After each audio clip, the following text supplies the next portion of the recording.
Hey there everyone, welcome back. What we're going to do in this part is to start reinstalling the drive belt for the injection pump.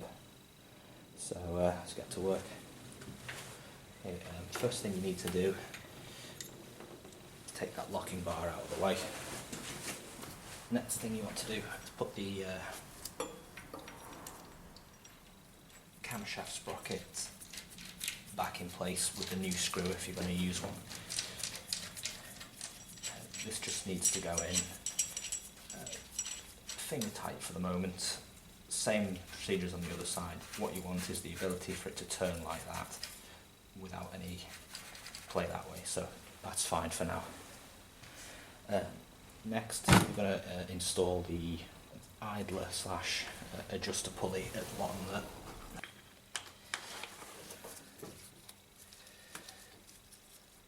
I'm going to tighten that down now, 16mm for the nut. Go ahead and tighten that to 25 Newton meters.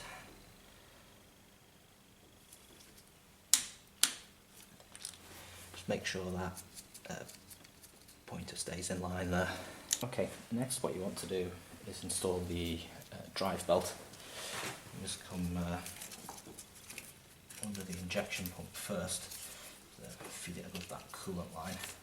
When it's into the teeth on the injection pump, pass it over the top of the idler roller around the camshaft. Put the slack all on this side as best you can. They're the pointers for your tensioning. That's the movable pointer. In this case you turn anti-clockwise. That will bring the pointer that way and also drive the tensioner down into the belt to apply tension.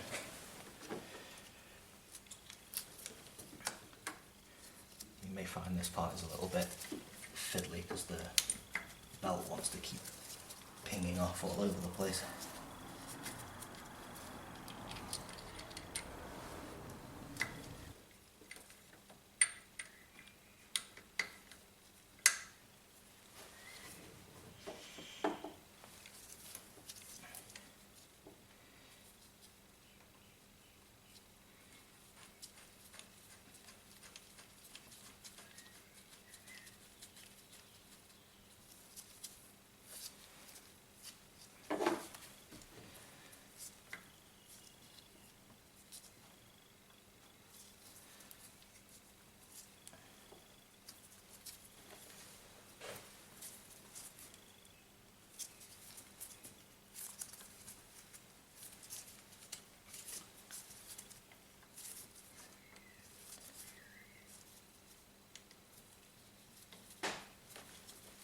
Okay, I actually had a little bit of difficulty getting the tensioner positioned correctly.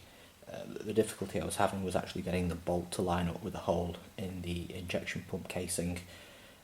What you need to do is, of course, still need to be mindful to get that protrusion I showed you into the slot in the injection pump, but it was actually necessary just to, that outer part, just to wind it back slightly in order so that you can get the bolt through, because that is, it's an eccentric cam, meaning that that's off center, so you just have to wind it gently to make sure it's where you want it to be for the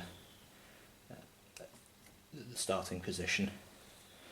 Okay, next what we're going to do is we're going to go ahead and tension the belt.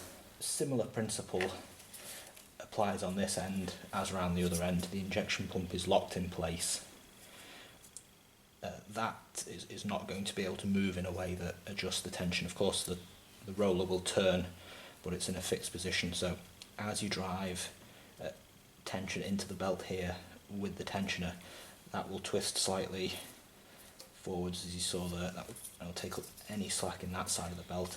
Of course the tensioner will directly deal with the slack in that side of the belt.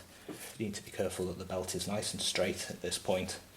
It's not touching the casing on the injection pump, anything like that. Okay, tools you need to tension the injection pump belt.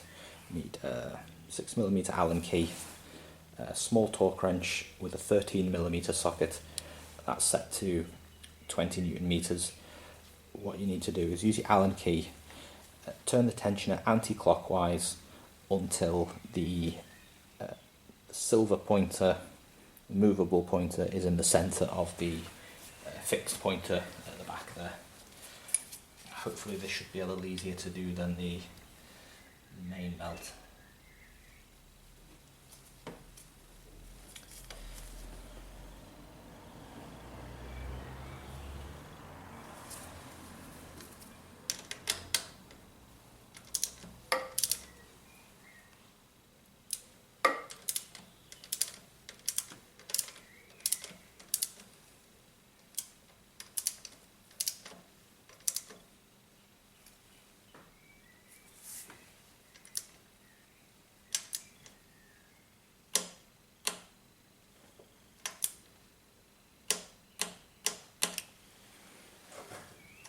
Okay, that's that. Same warning as applies on the main belt. If you overshoot with the movable pointer and it ends up down past the fixed one, you must wind it back to allow the spring in the tensioner to relax before winding forwards again to the correct point. Okay folks, what you need to do next is to tighten up the bolt that secures the camshaft sprocket to the camshaft. What you're going to need is a large torque wrench with a deep 21mm socket so you can get clearance past the edge of the manifold there.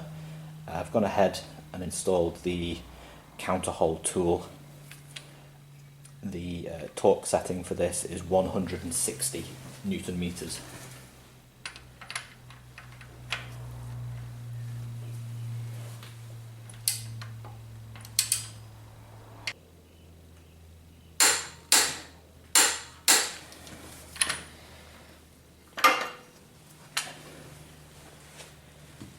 Okay, not 100% sure why that end is so much tighter than the main belt end, but I checked as many sources as I could, and the setting for that was definitely 160, so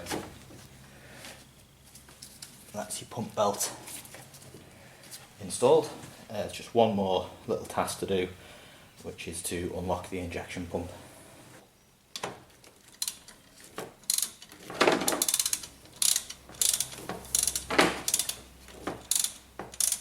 Okay, what I've just done there is loosen the locking bolt. It's just a 10mm normal socket.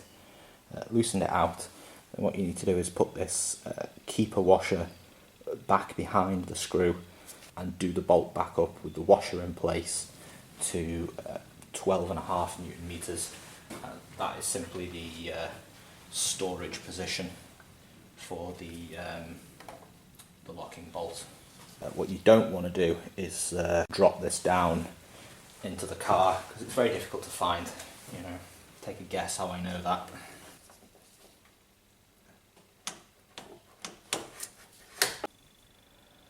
Well folks, the moment of truth is very nearly upon us. Spent the last couple of hours putting all this back together. Got the coolant bottle back in, got the system filled up as best I can at this moment. Got the air cleaner back in and connected. It's a good idea at this point if you check out all the vacuum lines on the car. One comes off the turbo tube there, around the top over the air cleaner to this little control valve, and there's two lines that go down the back.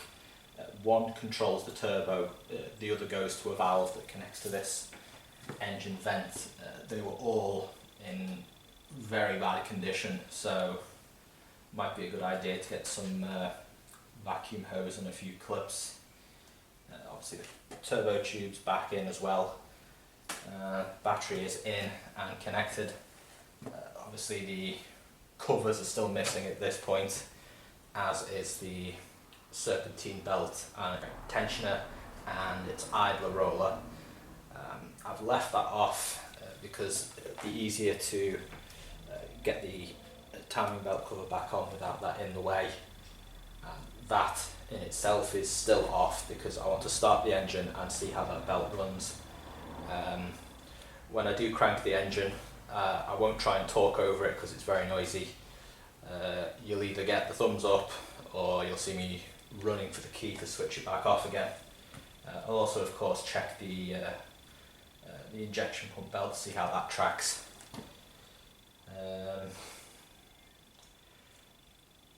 Good idea to have a good check through the engine bay and make sure you've not left a screwdriver or something somewhere it shouldn't be, which I've already done. So let's fire it up.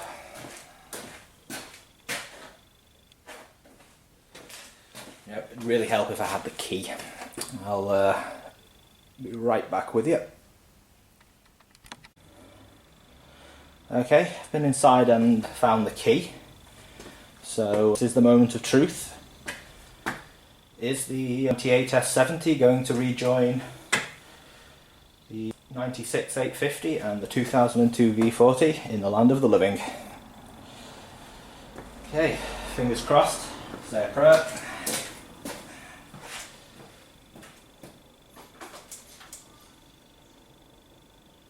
Just give the glow plugs a minute.